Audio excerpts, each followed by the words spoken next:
La noche del 28 de abril de 2016, cerca de las 9 de la noche, Kate Green y su exprometida, Tiffany Lee, se reunieron en el Millbury Pancake House, un diner modesto a unos 30 minutos de su antigua casa en Hillsboro.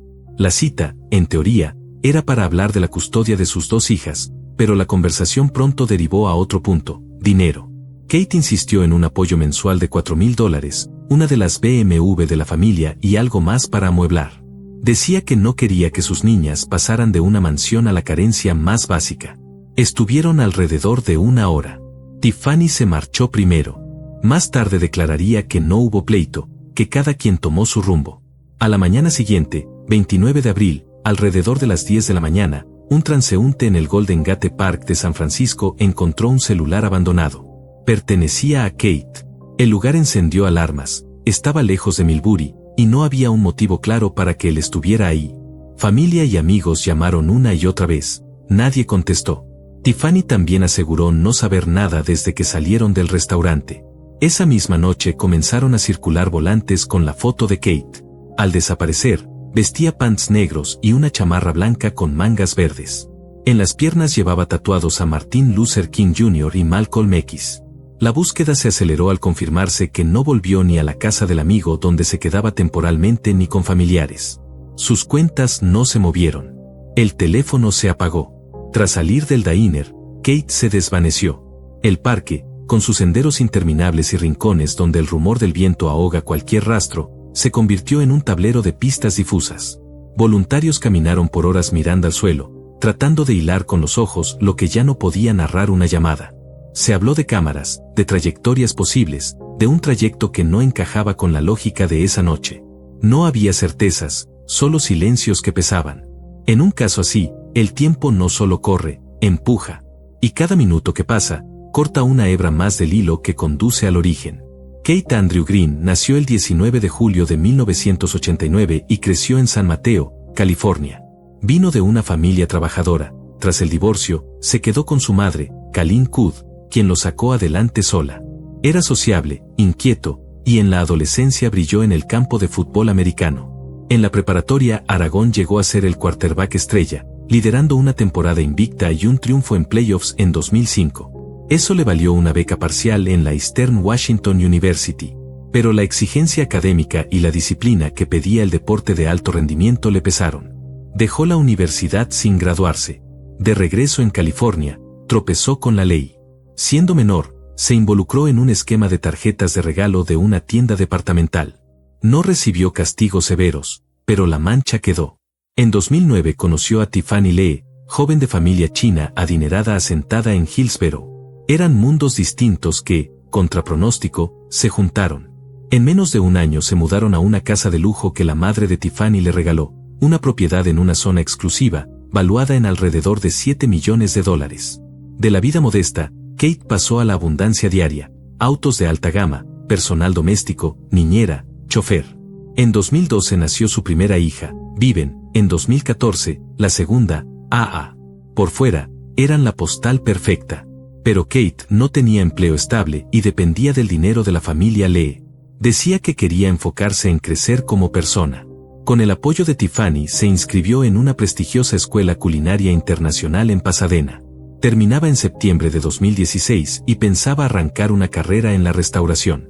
La colegiatura rondaba los $40,000 al año, cubierta por Tiffany. Bajo esa apariencia de éxito, sin embargo, la tensión crecía. Kate batallaba con la idea de ser un socio a la misma altura. Su dependencia económica se hacía evidente y la relación se resentía. Según allegados, Tiffany empezó a verlo menos como el padre de sus hijas y más como alguien que gastaba. Con el tiempo, lo llamó parásito, su madre, un agujero negro. Para inicios de 2015, ya era una relación inestable. Kate bebía, consumía marihuana y seguía sin encontrar un lugar sólido. Su avance en la escuela culinaria hacía poco por compensar el peso financiero y el desgaste emocional. En comunidades donde todos parecen conocer la historia de los demás, un error juvenil se vuelve una etiqueta difícil de despegar. Kate cargó con eso. Aunque el expediente no lo hundió legalmente, sí lo fue cerrando por dentro. Puertas que se entreabren, entrevistas que no regresan la llamada, miradas que pasan cuenta por adelantado. Ese contexto lo hacía más vulnerable a depender de la estructura que Tiffany le ofrecía. Y esa dependencia, sin nombrarse, dejó huellas. La dignidad resiste hasta que el dinero se vuelve una negociación cotidiana, y el orgullo empieza a tronar por dentro como una madera sometida a demasiada presión. La casa de Hillsborough no solo tenía paredes y mármol, tenía reglas invisibles. En el lujo, el silencio también pesa. Hay temas que no se mencionan frente a la niñera, otras cosas que se negocian en voz baja, y decisiones que en realidad ya vienen tomadas por la familia que sostiene el techo. Kate, acostumbrado a ganarse el respeto en el campo, ahora tenía que pedirlo en la sala. Esa traducción de la cancha al comedor no es sencilla. La mesa larga, el brillo de los cubiertos, los relojes costosos. Todo eso también habla, y a veces sentencia antes de escuchar. Cuando el dinero sostiene la rutina, el afecto se contamina de cuentas pendientes. Tiffany miraba los gastos, él, su proyecto personal. Ella veía números, él, un futuro que todavía no existía. Entre ambos, dos niñas que no entienden de balances pero sí de ausencias. Lo que empezó como diferencias de origen terminó como un inventario de reproches. Hay frases que ya no se olvidan: parásito, agujero negro. Palabras que se dicen cuando la paciencia se agota y que, una vez soltadas, no regresan a su jaula. En ese cruce, la noche del 28 de abril dejó de ser una cita más y se volvió el punto de quiebre. La dependencia se convirtió en campo minado. Las discusiones se hicieron más frecuentes. Para octubre de 2015, la pareja se separó formalmente. Kate se mudó con un amigo, decidido a seguir presente en la vida de sus hijas y a sostener, al menos en parte, el nivel de vida al que estaban acostumbradas, tanto por ellas como quizá por sí mismo. Pero Tiffany conservaba la mayoría de los recursos y el control, decisiones, casa, vehículos, contactos. Para Kate, eso se tradujo en una sensación creciente de distancia y pérdida, como si lo fueran corriendo, centímetro a centímetro, del mismo espacio donde todavía estaban sus niñas. En los procesos de custodia, el tiempo suele volverse un arma silenciosa. Kate hacía malabares con visitas, mensajes y acuerdos provisionales que se deshacían con facilidad. Había días en que solo podía verlas bajo condiciones estrictas, otros, ni eso. A falta de dinero y respaldo, tuvo que aprender a negociar con palabras lo que antes resolvía con acciones. Sus amigos lo veían desgastarse, sin renunciar, esperando que el siguiente fin de semana fuera mejor que el anterior. La ansiedad, como una sombra, se coló en su rutina. Y del otro lado, puertas cerradas y calendarios que parecían moverse sin él. Tiffany Lee nació el 3 de mayo de 1985 en Beijing, en una familia con riqueza de varios millones. Su negocio principal era el inmobiliario, desarrollos residenciales y comerciales en ciudades clave de China, incluido un rascacielos completo en la capital. Con el tiempo, la expansión cruzó fronteras, inversiones en Estados Unidos, el Caribe y mercados offshore. No se quedaron solo en bienes raíces, diversificaron en logística, industrias de alta tecnología y comercio global, con participaciones en navieras y cadenas de suministro electrónico. La estrategia era clara: dispersar riesgos, captar oportunidades y garantizar un crecimiento constante del patrimonio familiar. Su infancia transcurrió entre dos mundos. Pasó largos periodos en China, en escuelas privadas de élite, con disciplina estricta, altos estándares académicos y una jerarquía marcada. Tomó clases de piano, practicó ballet y se midió en competencias. Al mismo tiempo, sus padres la acercaron desde temprano a los asuntos del negocio, primero como oyente, luego opinando y, con los años, participando en decisiones concretas. Creció entendiendo balances y retornos, sabiendo que la imagen pública importaba tanto como la tasa interna de retorno y que el apellido podía abrir puertas, pero también imponer un destino. En 1992, la familia se instaló de manera permanente en Silicon Valley. Tiffany obtuvo la ciudadanía estadounidense en el año 2000. Egresó de una preparatoria privada y más tarde completó una maestría en negocios en la Universidad de San Francisco. Aunque se integró por completo a la vida estadounidense, la familia mantuvo lazos estrechos con China en lo cultural y en lo financiero. Para inicios de la década de 2010, Tiffany ya administraba activos inmobiliarios en California a nombre de los suyos, entre ellos, la mansión de Hillsborough comprada mucho antes de habitarla, en una ciudad elegida por seguridad, prestigio y discreción. Su posición social, su formación y su inglés fluido, sin acento, facilitaron su entrada a los círculos altos locales. Asistía a galas benéficas, participaba en asociaciones de padres de escuelas privadas y cultivaba relaciones con dueños de negocios y abogados influyentes. En esos ambientes, Tiffany proyectaba aplomo e independencia, respaldada por una familia de peso. Su trato combinaba reserva y cálculo en lo privado con calidez en los eventos sociales. En lo profesional, era rigurosa, números, contratos, plazos. Había aprendido que un error se paga 2 veces, primero en dinero y después en reputación. Hija única, cargaba con las expectativas completas de sus padres. Se esperaba que tomara las riendas del consorcio, fortaleciera su presencia global y asegurara su legado. Su estilo de vida reflejaba esa misión: 0 escándalos públicos, bajo perfil, ningún gesto que sonara a ruptura con la riqueza familiar. Al contrario, proyectaba disciplina y enfoque en conservar y hacer crecer el capital. Su identidad en 2 culturas le daba ventajas: la disciplina china, la flexibilidad americana, pero también tensiones. Cumplir con el deber impuesto por la sangre a veces pesaba más que sus deseos, y eso complicaba sus relaciones cuando la pareja no encajaba con el estándar familiar. En comunidades cerradas, la discreción se administra como un protocolo. El vecindario de Hillsborough reunía familias que no necesitaban ostentar nada, la seguridad privada era parte del paisaje y las relaciones públicas, un hábito. Las diferencias se resolvían con abogados, cartas formales y acuerdos confidenciales. Tiffany dominaba ese tablero, sabía cuándo hablar y cuándo dejar que un representante hablara por ella. Esa forma de operar, impecable para los negocios, se volvió incómoda en la intimidad. Porque en la pareja no hay juntas de consejo, y lo que se intenta callar suele regresar, tarde o temprano, con más fuerza. En algún punto apareció alguien nuevo en la vida de Tiffany, Cabe Bayat, con quien inició una relación. Según Tiffany, el romance comenzó después de la ruptura definitiva con Kate. Terceras personas sostienen que el vínculo empezó cuando aún vivían bajo el mismo techo. Cuando Kate se enteró de Cabe, el conflicto se encendió.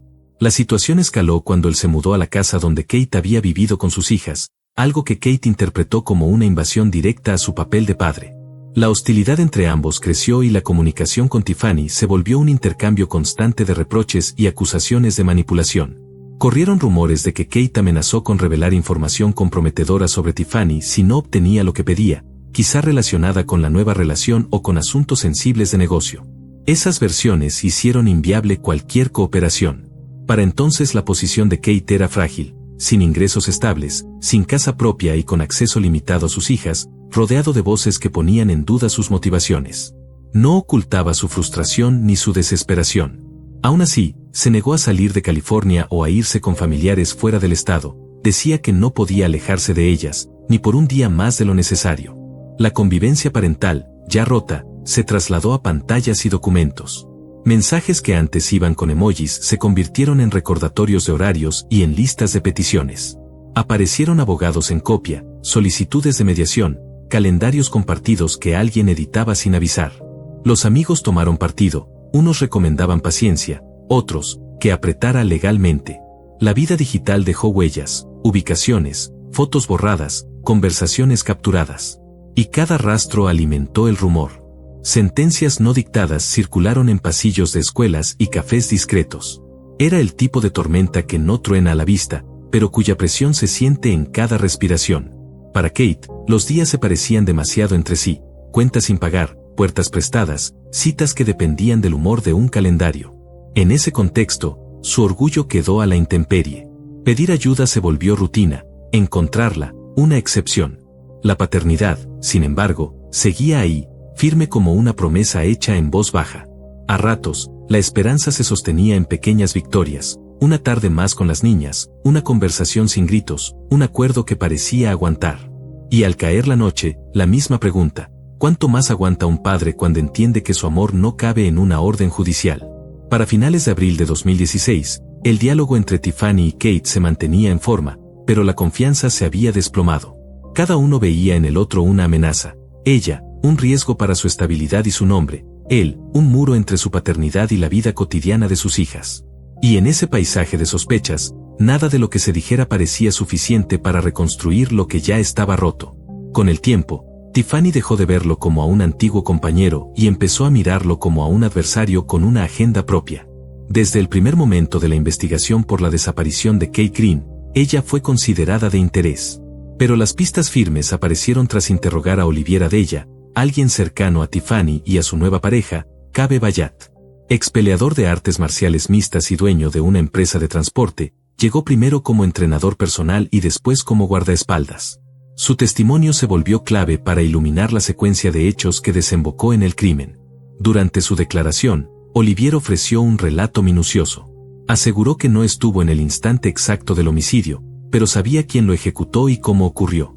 Contó que la noche del 28 de abril de 2016 siguió el auto de Tiffany mientras ella llevaba a Kate desde el restaurante de Millbury. Datos de geolocalización confirmaron después que sus rutas coincidieron por completo. Al contrario de lo que Tiffany dijo al inicio, que lo había dejado en el camino, él llegó con ella hasta la casa en Hillsborough, el sitio donde, según los investigadores, se cometió el acto fatal. Olivier narró que iba detrás en su propio vehículo. Afirmó que no participó en el acto mismo, pero admitió que sabía que iba a suceder. Según su versión, todo ocurrió en el garaje. Ahí, Cabe Bayat disparó una sola vez a la cabeza de Kate con una pistola de 9 milímetros. Rastros de sangre hallados después en el garaje y en uno de los vehículos de la familia confirmaron que Kate estuvo ahí en el momento de su muerte. Luego colocaron el cuerpo dentro de un auto. Al día siguiente, Tiffany y Cabe se lo llevaron a Olivier y le ordenaron deshacerse de él. Olivier aceptó, diciendo que para entonces ya estaba demasiado comprometido, que lo veía como el pago por dinero, obsequios y lealtad recibidos de Tiffany y de Cabe. Transportó el cuerpo a una zona boscosa y remota en el condado de Soma, donde sería localizado 2 semanas más tarde. Los peritos concluyeron que Kate no murió en el lugar donde lo encontraron y que no había señales de que lo hubieran movido con vida. Para los investigadores, la ruta, los tiempos y los silencios de esa madrugada dibujaron un mapa donde cada desvío coincidía con la sombra de una decisión tomada con antelación. En estos casos, la investigación no avanza solo con una pieza espectacular, sino con un tejido de pequeñas certezas. Coordenadas GPS que calzan, cámaras que captan sombras, tickets que dan hora, ubicaciones que se repiten, trayectos que no tienen sentido si no se les coloca la intención. La ausencia del arma no frenó el análisis. Los expertos siguieron el ángulo de entrada, el calibre probable, el residuo en las superficies. Es un oficio paciente, aislar lo accesorio, separar lo improbable de lo imposible, y al final, escuchar lo que la evidencia susurra cuando se le quitan las coartadas. El punto más contundente del testimonio de Olivier no fue la descripción de la noche del 28, sino su afirmación de que el crimen se planeó meses antes. Dijo que desde febrero de 2016 Tiffany y Cabe lo sondearon con la idea de eliminar a Kate. Como medida de precaución, le retiraban el teléfono al entrar a la casa y lo revisaban para asegurarse de que no grabara. Olivier dijo que se negó a hacerlo él mismo, pero prometió apretar a Kate, alegando que no quería cruzar cierta línea. Aún así, siguió en contacto con la pareja y los ayudó en otros asuntos. Con el paso de los días, su participación dejó de ser la de un testigo periférico y se convirtió en la de un engrane indispensable. Deudas de gratitud, favores acumulados, regalos difíciles de explicar. Poco a poco, la lealtad dejó de ser una virtud para transformarse en cadena. Cuando después le pidieron deshacerse del cuerpo, aceptó sabiendo que la negativa ya no era una opción real. La frontera moral, que al principio parecía clara, se volvió borrosa. Y en esa neblina, cada decisión extendió la siguiente, hasta que la posibilidad de dar marcha atrás se esfumó junto con la última coartada. Los investigadores confirmaron su implicación. En la cajuela del auto de Olivier apareció sangre que coincidía con el ADN de Kate. Cámaras de vigilancia mostraron a los tres moviéndose en secuencia, primero hacia la casa de Tiffany, luego hacia el punto remoto donde después localizaron el cuerpo. La premeditación se volvió la columna vertebral de la acusación. Entre mensajes recuperados de Tiffany y Cabe, surgieron frases que sugerían coordinación. En uno, Cabe escribió, «Lo único que quiere es tu dinero. No le importan tus hijas». Tiffany respondió, «Ok, luz verde». Para la fiscalía, ese intercambio significó la señal para proceder. El arma homicida nunca apareció, ni en la casa, ni en los vehículos, ni en poder de algún sospechoso. Aún así, por las características de la herida y su trayectoria, los peritos concluyeron que se usó una pistola de 9 milímetros. Hubo además un indicio no concluyente, residuos compatibles con disparo en el garaje donde, según Olivier, ocurrió el tiro. Su confesión sirvió de base para detener a los tres. Su conocimiento de detalles del traslado y de hechos que solo un partícipe podía saber demostró un rol activo. Declaró bajo un acuerdo preliminar con la fiscalía, con la esperanza de reducir su propia condena. La sala de audiencia se preparó como un tablero de ajedrez. La acusación prometía una narrativa hilada por datos duros, la defensa advertía versiones alternativas, contextos omitidos y dudas razonables. Afuera, La opinión pública se partió entre quienes veían un móvil económico y quienes hablaban de una ruptura que explotó sin remedio. En el centro, la familia de la víctima cargaba con un duelo que no conoce tecnicismos. Entre la verdad y lo demostrable hay un pasillo frío. Ahí se decide si una frase de texto es metáfora o mandato, si una coincidencia es azar o la huella de una intención. Incluso en esta etapa, los investigadores ya sostenían que la muerte de Kate Green no fue un accidente ni el resultado de una pelea súbita. Fue un crimen planeado, con papeles definidos para cada uno. Llamaron a Tiffany por primera vez el 4 de mayo. Cuando le preguntaron por qué sus datos de geolocalización coincidían con la ruta de Kate esa noche, dijo no saberlo y sostuvo que se habían separado después de cenar. Para entonces, la policía tenía otro cuadro de la noche y sus respuestas solo avivaron la sospecha de que ocultaba información. En paralelo interrogaron a Cabe Bayat. Él negó. Cabe Bayat negó cualquier implicación, dijo que la noche en que Kate desapareció estaba en casa, pero los registros de su celular lo ubicaron en la misma zona donde se detectaron los movimientos de Tiffany y Kate, y más tarde cerca de la residencia de Olivier. Además, estuvo intercambiando mensajes con Tiffany durante toda la tarde y noche del 28 de abril. Esa contradicción con su coartada encendió las dudas de los investigadores. El 26 de mayo de 2016 detuvieron a los tres, Tiffany Lee, Cabe Bayat y Olivier Adella. Los cargos se construyeron con un conjunto de factores: declaraciones falsas, inconsistencias, datos de ruta, evidencia biológica, videos de vigilancia y mensajes sospechosos. Aún así, faltaban las piezas más directas: el arma, una grabación del acto o la confesión del tirador. Aunque imputados juntos, los procesos de cada uno tomaron caminos distintos. Tiffany fue la primera en obtener fianza. Temiendo que huyera del país, la fiscalía pidió el monto más alto posible. Por su doble ciudadanía en Estados Unidos y China, sus amplios recursos y propiedades en el extranjero, incluidas jurisdicciones offshore, el tribunal tomó una decisión sin precedentes. Fijó la fianza en $35 millones, una de las más altas registradas en el condado de San Mateo. La ley de California permite la liberación con el 10% en efectivo y el resto garantizado con bienes. En 2 semanas, la familia Lee reunió el capital, aportó efectivo y puso como colateral inmuebles en California. El 8 de junio de 2016, Tiffany salió con monitoreo electrónico y prohibición de viajar. La reacción pública fue inmediata y feroz. Periódicos y redes abrieron un debate sobre la equidad del sistema.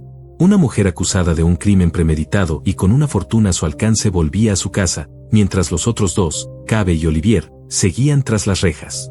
Activistas, familiares de la víctima y defensores civiles señalaron la brecha entre las opciones de los ricos y las de todos los demás. Empezaron a circular artículos preguntando si la justicia puede ser igual para todos cuando la libertad se compra. Mientras tanto, la fiscalía afinaba su caso. El reto principal era sostener una narrativa convincente sin evidencia directa que atara a Tiffany al acto. En los pasillos del tribunal, la fianza se volvió símbolo y espejo. Símbolo de lo que puede comprarse: tiempo, comodidad, una defensa más robusta. Espejo de lo que no puede: la desaparición de la sospecha, el dolor de una familia, la confianza social en el proceso. En cafés y estaciones de radio, voces divididas discutían si el monto récord era castigo o privilegio, si el monitoreo electrónico era suficiente, si el miedo a la fuga era un tecnicismo o una realidad. Bajo ese ruido, el expediente crecía: peritajes, ampliaciones de declaración, dictámenes de trayectoria balística, cruces de antenas, reportes periciales que buscaban coser, punto por punto, una historia que resistiera el contrainterrogatorio. La acusación descansaba en prueba circunstancial, mensajes, testimonio de un partícipe y rastros de sangre, pero no había arma, ni video del crimen, ni huellas de Tiffany en el presunto escenario. La defensa respondió con otra tesis: el caso estaba sostenido por conjeturas, no por hechos verificables. Señaló la ausencia de ADN de Tiffany en el garaje, la falta de huellas, la inexistencia del arma homicida y la carencia de un vínculo directo con el disparo. También denunció sesgos, que la sospecha contra ella se magnificaba por su origen y sus recursos. La defensa de Cabe fue en la misma línea: evidencia insuficiente, ningún rastro biológico suyo en el lugar y ningún nexo material con el cuerpo. Para los defensores, la estrategia era clara: sembrar duda razonable en cada tramo de la cadena. Si un eslabón flaqueaba, custodia de indicios, interpretación de mensajes, precisión del geolocalizador, todo el relato acusatorio debía tambalear. Insistieron en que mensajear con Tiffany no equivale a ejecutar un plan, y que la proximidad a una escena sospechosa no prueba autoría sin más. Cuestionaron el lenguaje de los textos, luz verde, como metáfora ambigua y no mandato. Y pusieron el reflector sobre el testigo cooperante, declaraba por verdad o por conveniencia. La sala entendió el mensaje, cada certeza debía probarse 2 veces, y cada inferencia, resistir el golpe. Para Olivier, la ruta era distinta. Su cooperación fortalecía a la fiscalía, pero lo dejaba expuesto. Su testimonio podía parecer producto de presión o de un intento por reducir condena. Aún en audiencias preliminares quedó claro que el juicio sería de alto perfil. Violencia, disputas familiares, riqueza, inmigración, maniobra legal e inequidad social, una mezcla diseñada para atraer atención. Ambas partes usaron todas sus herramientas legales, financieras y mediáticas. Bajo supervisión judicial, Tiffany evitó apariciones públicas y habló solo a través de sus abogados. Cabe y Olivier esperaron juicio en custodia. Aunque tramitados en paralelo, los expedientes se consolidaron para permitir a la Fiscalía presentar una narrativa unificada. La preparación tomó 3 años. La fecha de inicio quedó fijada para septiembre de 2019, y ese mes comenzó el juicio principal en la Corte Superior del Condado de San Mateo. Los acusados en estrados fueron Tiffany Lee y Cabe Bayat. El andamiaje central de la teoría de conspiración organizada de la Fiscalía descansó en el testimonio de Olivier Adella. Según los fiscales, el móvil fue el deseo de Tiffany de eliminar a un excompañero al que veía como amenaza para su reputación y estabilidad financiera. El momento crucial del juicio fue la declaración de Olivier. Bajo juramento, confirmó la participación de los acusados en el presunto plan. La sala, a reventar, se inclinó hacia adelante cuando Olivier tomó el estrado. Los jurados no miraban solo lo que decía, sino cómo lo decía, pausas, respiros, recuerdos que parecían calcados de un parte policíaco. La defensa lo cercó con preguntas sobre fechas, pagos, lealtades. Él sostuvo que sabía demasiado como para ser un simple testigo incidental y demasiado tarde como para escapar. Los fiscales lo acompañaron con exhibiciones, mapas de rutas, cronologías, fragmentos de mensajes.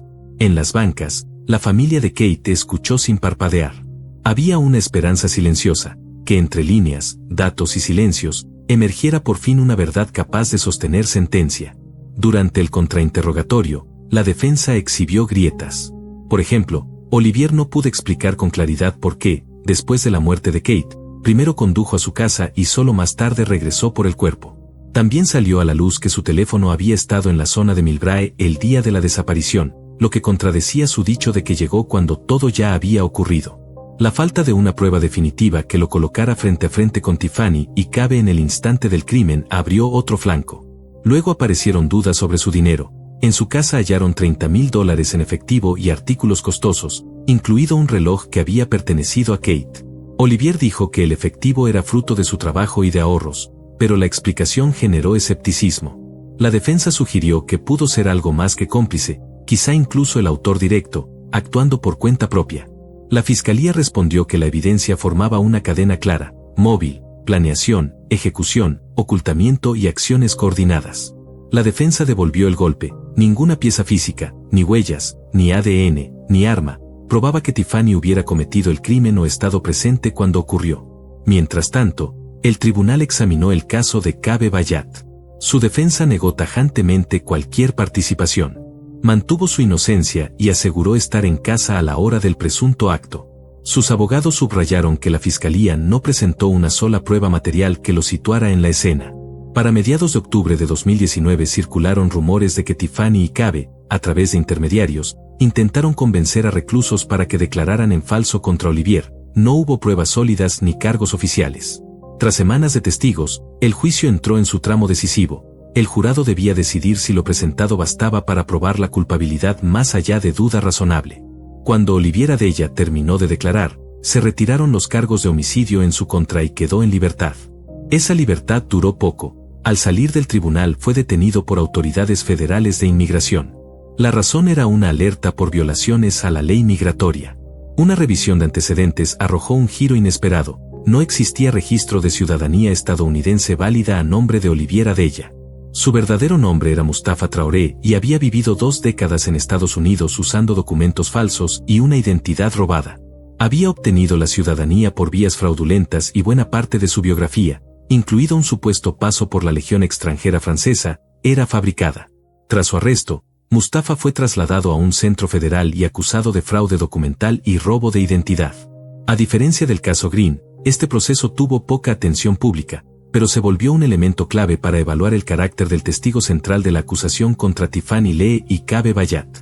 En audiencias separadas, Mustafa admitió que usaba un nombre falso desde inicios de los 2000. Dijo que salió de su país tras hechos traumáticos en su infancia. A los 9 años, contó, sufrió una herida de navaja en el rostro al intentar proteger a su madre de soldados. Su familia huyó primero de Liberia y luego de Costa de Marfil. Según él, cambió de nombre y de país para empezar de nuevo, evadir amenazas y construir un futuro más seguro para los suyos. Aseguró no haber utilizado la identidad falsa para actos violentos y que su trabajo en Estados Unidos había sido legítimo. El juicio se centró solo en las violaciones migratorias, no en la muerte de Keith Green. Fue hallado culpable de uso de documentos falsos y sentenciado a 6 meses de prisión. El juez consideró su confesión, cooperación, ausencia de antecedentes violentos y su historia personal, y le advirtió que no quería verlo de nuevo en esa sala. Este giro minó la confiabilidad de su testimonio en el caso Green, ocultar su identidad, un pasado no verificable y su condición de testigo con evidentes intereses debilitó la posición de la fiscalía. Nadie de los vinculados a los hechos de 2016 confesó haber cometido el crimen. El 4 de noviembre de 2019, el jurado del condado de San Mateo emitió veredicto. Tiffany Lee y Kaabe Bayat fueron declarados no culpables de la muerte de Keith Green. Tras 3 años de investigación, un juicio de alto perfil y decenas de horas de testimonio, la narrativa construida con prueba circunstancial no alcanzó el umbral de certeza exigido. Para quienes deliberan, la duda razonable no es una intuición, es una regla que se mide contra el peso de cada documento, de cada rastro, de cada frase en un mensaje. El jurado oyó a un testigo cuya credibilidad se fracturó, sopesó la ausencia del arma y de huellas, revisó rutas que encajaban pero no sellaban la historia, y salió a un cuarto donde solo queda la ley y la propia conciencia. No se decide quién parece culpable, sino si la prueba elimina hipótesis alternativas. Y cuando una grieta aparece en la cadena, custodia, peritajes, motivos del testigo, la sombra de la duda cobra estatura suficiente para inclinar la balanza. La absolución no clausuró el caso en el tribunal de la opinión pública. Afuera hubo alivio, rabia y preguntas. Unos dijeron que el sistema funcionó, sin evidencia directa, no hay condena. Otros vieron en el resultado el reflejo de un país donde la defensa de élite y el tiempo comprado hacen la diferencia. Editoriales y mesas de análisis revisaron las lecciones, el valor y el límite de la prueba circunstancial, los riesgos de edificar causas sobre testigos con incentivos y la necesidad de estándares forenses que no dependan de piezas imposibles de encontrar. La justicia exige verdades probadas, no relatos persuasivos. Para la familia de Kate, el veredicto no disolvió el duelo. Vivir sin sentencia es vivir con preguntas que no descansan. Para los absueltos, la libertad llegó con otra condena, la de un nombre que no se libra del susurro. En la memoria de la comunidad, el caso quedó como advertencia sobre lo que sí puede el sistema, garantizar derechos, acotar excesos, y lo que no, restituir lo perdido, narrar con certeza aquello que se escurre entre pruebas fragmentarias. A veces los expedientes se cierran por fuera, pero por dentro siguen abiertos, esperando que algún día una pieza nueva ilumine lo que la noche dejó sin respuesta. La fiscalía no logró probar la culpabilidad más allá de duda razonable. El veredicto dejó atónita a la familia de la víctima y desató una ola intensa de debate mediático. Para muchos, el desenlace simbolizó una crisis profunda en el sistema. Había sangre en un vehículo, intercambios de mensajes con claves, datos de GPS coincidentes y el testimonio de Mustafa. Aún así, la absolución resultó difícil de conciliar. La defensa había logrado minar la base del caso, señalando la ausencia de prueba directa, la fragilidad de los indicios y la poca fiabilidad de un testigo que ocultó su verdadera identidad. Tras el veredicto, la fiscalía decidió no intentar otro juicio contra Kaabe Bayat. Con una absolución en el expediente y pocas expectativas de un resultado distinto, cerraron la causa penal. El proceso terminó, pero para la familia de Keith Green la lucha apenas comenzaba. Su madre, Kalin Kood, presentó una demanda civil contra Tiffany Lee, reclamando una compensación por el daño emocional y económico causado por la muerte de su hijo. La demanda también abordó el futuro de las pequeñas Viven y Aa. El tribunal civil ordenó a Tiffany pagar más de $100,000 y otorgó la custodia de las niñas a familiares de ella.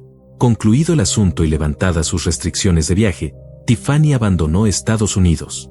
Reportes periodísticos indicaron que se trasladó a China. Su paradero y actividades exactas permanecen desconocidos, y fuentes señalaron que reside en una jurisdicción sin tratado de extradición.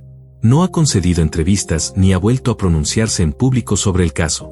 Para muchos estadounidenses, el expediente de Keith Green se volvió emblema de desigualdad en la justicia. Se lo comparó con situaciones de alto perfil donde acusados con recursos recuperaron la libertad.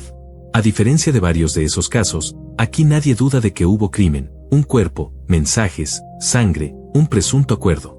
Y aún así, no hubo castigo. Para la familia de la víctima, ni la indignación pública ni una sentencia civil sustituyen lo que más anhelaban, una sensación de justicia.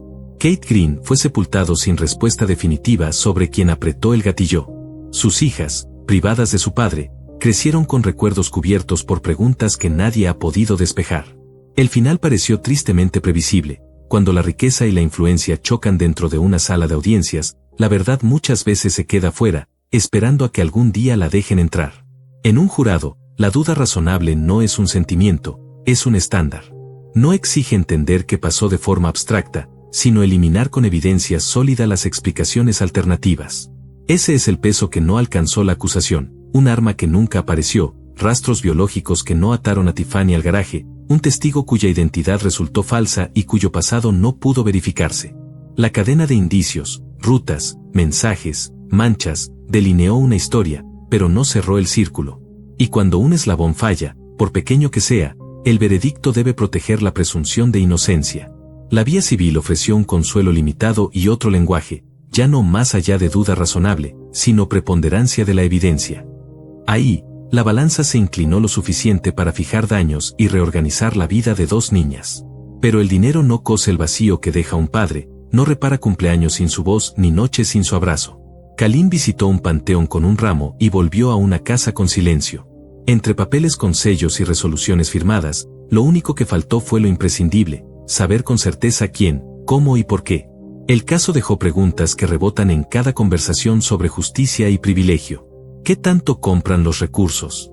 Compran tiempo, expertos, investigación defensiva, no compran inocencia, pero pueden sembrar duda. ¿Qué tanto pesa la opinión pública? Hace ruido, pero no dicta sentencia.